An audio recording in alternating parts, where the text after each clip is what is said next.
said that joke, I looked up and I saw a dad point to his son.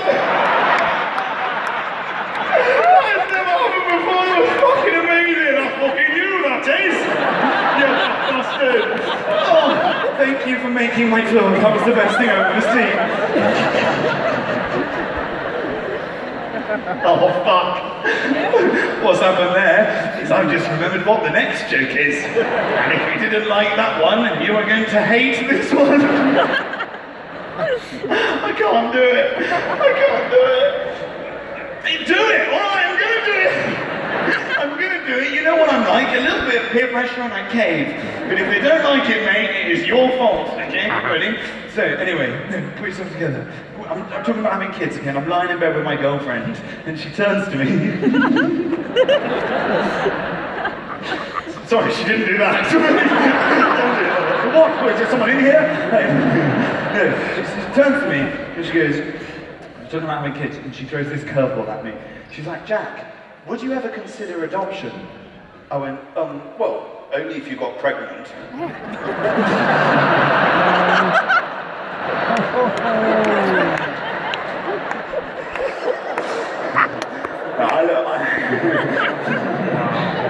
I have a huge amount of respect for parents, I really do. It's the hardest job in the world. And like, oh my God, I was on the way to a stag do the other day with my mate Mark, alright? See, I do have friends with normal names. Mark, the Markster, Marky. Okay, he's the Marquis of True. But the point is, no, he's a normal guy, totally normal guy, and he's got 2 heirs. Sons, 2 sons. And we're on the way to this stag do.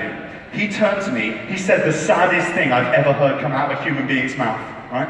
He turns to me, he's like, mate, I'm so up for this weekend. I am gonna get so much sleep. Because they're all doing it, all of my friends, all of them are getting kids, all of them are getting married. I lost 4 friends last year. That makes me sound heartless, like I'm never going to see them again.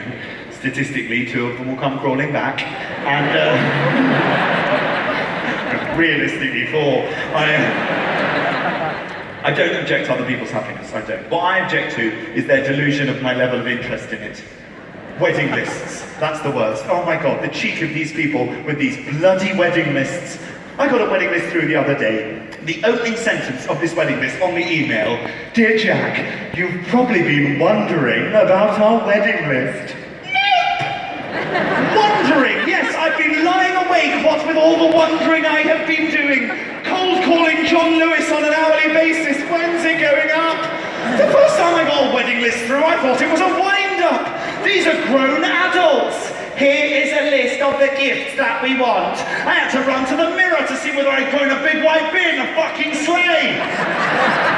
The shit they want is so preposterous as well. Plates. They wanted plates.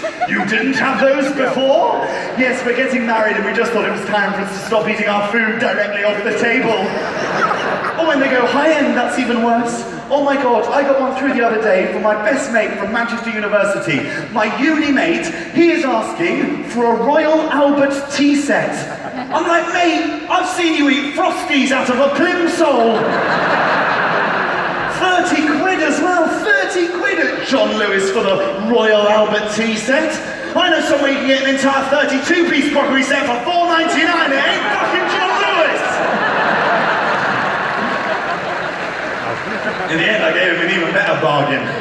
He got a kettle and some mugs that I got for free. Thank you, Travelodge.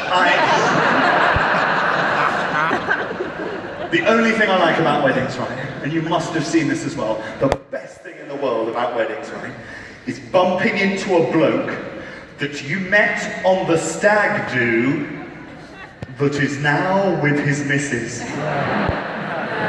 Oh my God. There is no greater transformation in life from fucking stag do guy with the lads to wedding guy with his missus. Complete transformation. Gone is the swaggering and posture. Now his whole body is crumpled like a paper cup.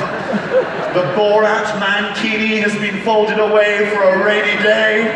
Now a neatly steamed suit hangs on his hollow frame. Better still is when the voice has changed. When all of a sudden, because they're with their missus, they've started talking like they're in Pride and Prejudice. You walk over, you're like, hey, Stevie boy, salutations, Jack. May I introduce you to my radiant fiancée, Claire? Ah, the fun vacuum. Maybe made that joke in front of the lads, and she's the only vacuum that doesn't suck. No, I did not make that joke. The vicar's sermon was wonderful, it nearly moved me to tears. Yeah, funny that, Steve, because the last time I saw you crying, you were being led down some stairs in Estonia by a prostitute with an Adam's apple. Every stag in the world, there is always one member of the group, isn't there, that reveals a true darkness in their soul. And it's always the one you least suspect, isn't it? It's always the quiet one, the groom's friend from home. This is my mate, Colin. Hello! After a journey I had up here, the M6 was chock-a-block. Thankfully I had my good friend Radio 4 to keep me company. Yeah, got Colin down, wearing a fleece, just ordered a Sprite, a bit of a square, but probably a decent enough guy. Cut to 5 hours later, Colin is being escorted out of Slug and Lettuce for shitting in a woman's handbag. Bribing the bouncer out the stag do kitty. That's never worked in the history of mankind, by the way, the stag do kitty. Yeah, chaps, we're going to pay into the stag do kitty, and then the kitty will last all of us for the entire weekend. Gone within 20 minutes. What the fuck happened? There was a grand in there. Oh yeah, sorry. Colin bought a gun. It's fucking weird. Then you got the journey back from the stag do, the EasyJet flight back from Prague. That is the most depressing plane in existence.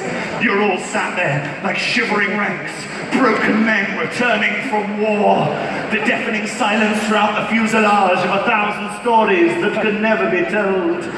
You're sober for the first time in 72 hours, now only too aware that you're sat in public wearing a t-shirt that says Lord Bumalot. You think it's bad for you, you turn to the back of the plane and there he is, Colin, strapped into his seat like Hannibal Lecter.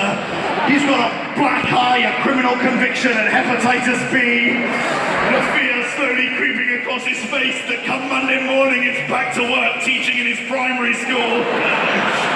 There's women right now, they're laughing along, but they're looking down their noses at us lads. They're tutting away, going, oh, you boys, why do you do it? You know why you don't have a leg to stand on, ladies? Because whereas on a stag do, one of us turns out to be Colin, on a hen do, you're all Colin.